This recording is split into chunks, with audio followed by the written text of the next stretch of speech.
In this video, we're going to learn about molecular polarity.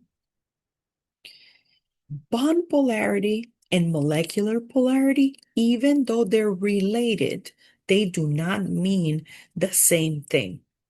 Bond polarity, as we learned previously, it is regulated by the electronegativity difference between two atoms that are bonded in a molecule.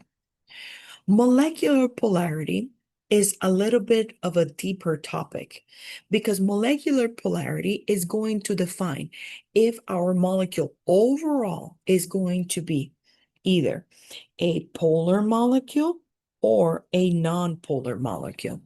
Let's first define what is a polar molecule. A polar molecule is a molecule that contains polarized bonds and in which the resulting charges are distributed non-symmetrical throughout the molecule. So we can see out of the examples in figure 5.11 that CH3F has a polarized bond, which is the carbon-fluorine bond. In this molecule is considered unsymmetrical because you don't have all the same atoms around your central atom, which happens to be carbon in this molecule. Next, let's look at what a nonpolar molecule is. By definition, a nonpolar molecule is a molecule that contains no polarized bonds, or is a molecule that, even though it contains polarized bonds, the resulting charges are distributed symmetrically throughout the molecule. So let's look at the two examples that we have for nonpolar molecules. So in example B, we see an H2 molecule. And since the electronegativity for each hydrogen is 2.1, there's no polarized bond. In example C, we see a molecule that now has polarized bonds. Carbon, oxygen bond is a polarized bond. And if I zoom in, we can actually see the different labels that it has to illustrate the polarity between carbon and oxygen. Now, because this molecule is linear and it has symmetry, meaning that from that central atom, the left side of the molecule and the right side of the molecule are going to have the same atom pulling with the same strength, those electrons on either side.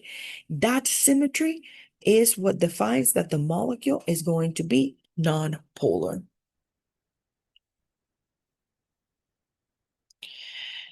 To determine overall polarity of the molecule, meaning defining if a molecule is overall polar or overall non-polar, it is easier to look at it from the point of view of electron domain or electron group geometry. The rules that you see in slide 13 are going to be specifically for molecules that are linear versus molecules that are trigonoplanar versus molecules that are tetrahedral.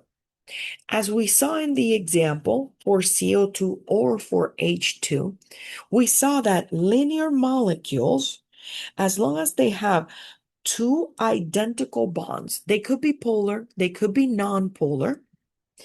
Overall, the molecule is going to be considered non-polar because the pole on either side is going to cancel out, either because there's no bond polarization or because there is symmetry.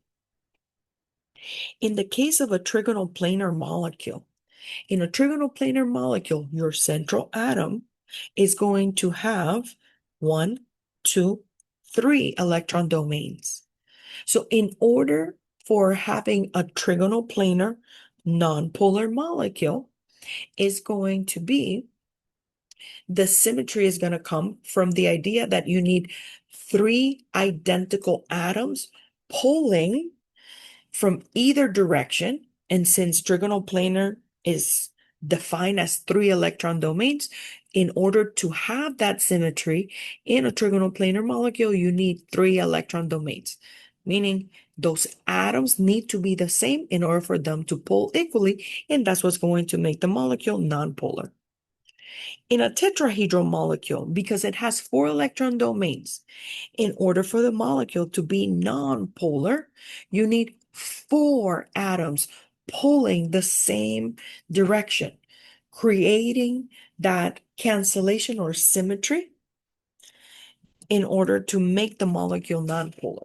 And understand that if a linear molecule doesn't follow these rules for making it nonpolar, then it is the opposite, polar.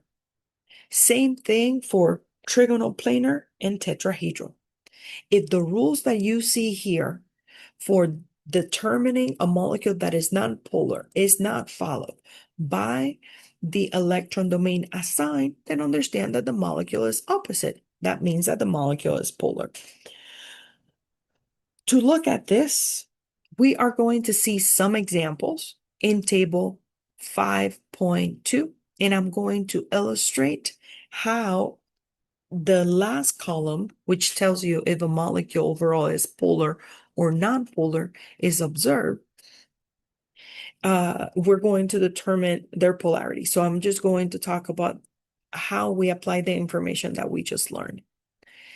When it comes to this molecule, so I'm going to zoom in to talk about the first 4. Actually, the first 5 fit in. We already observed how H2 and CO2 are going to be nonpolar molecules.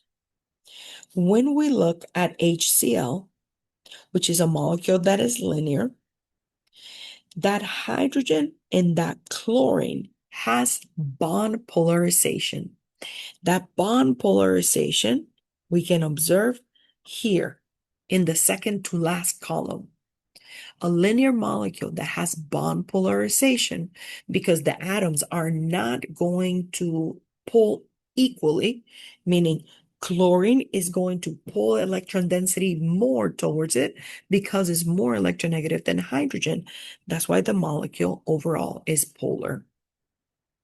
In the case of BF3, this is a trigonoplanar molecule. My central atom is pulled in each direction by a fluorine, because in trigonoplanar, I have 3 electron domains. And these 3 electron domains are the same atom, even though I have bond polarization. Let's understand that the molecule overall is nonpolar because those 3 electron domains created symmetry. When we look at N2O, this is a linear molecule, but if I'm standing on nitrogen, the pull specifically between nitrogen and nitrogen and oxygen is different. We only have one polarized bond, which is the nitrogen-oxygen bond. Since this is a linear molecule, that there is no symmetry, specifically because we have different atoms with different electronegativity, then that means that the molecule is polar.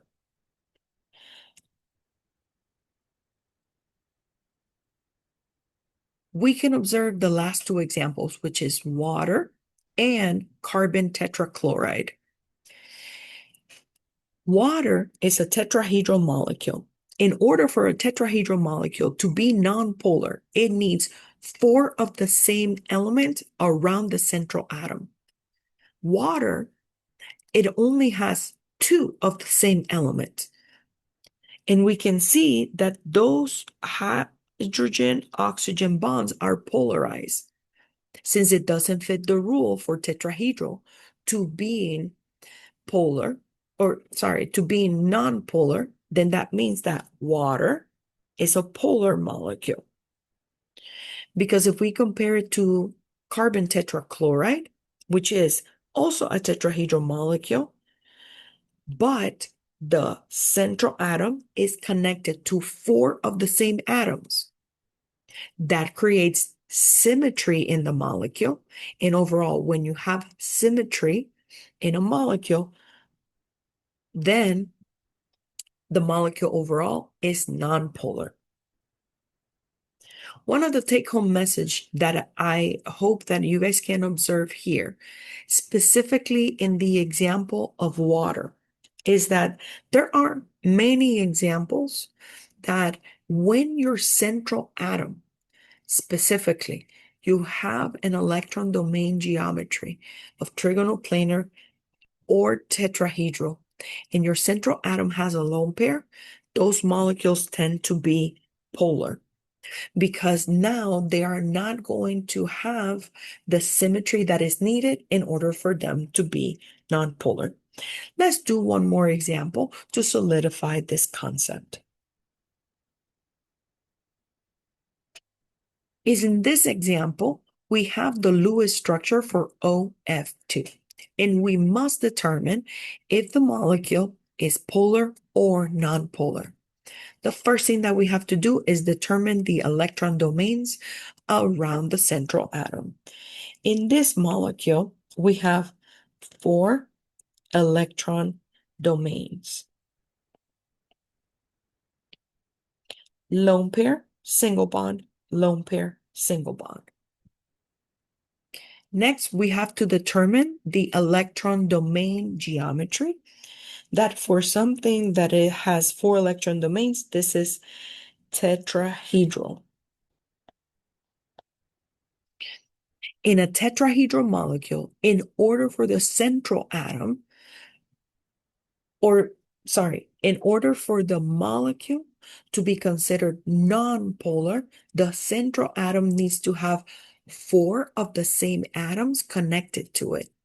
Since this molecule doesn't meet that parameter, then this molecule overall is considered polar.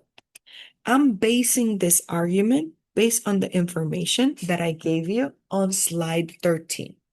In order for a tetrahedral molecule to be nonpolar, it needs 4 of the same elements. Since this molecule doesn't fit that rule, then it is considered polar.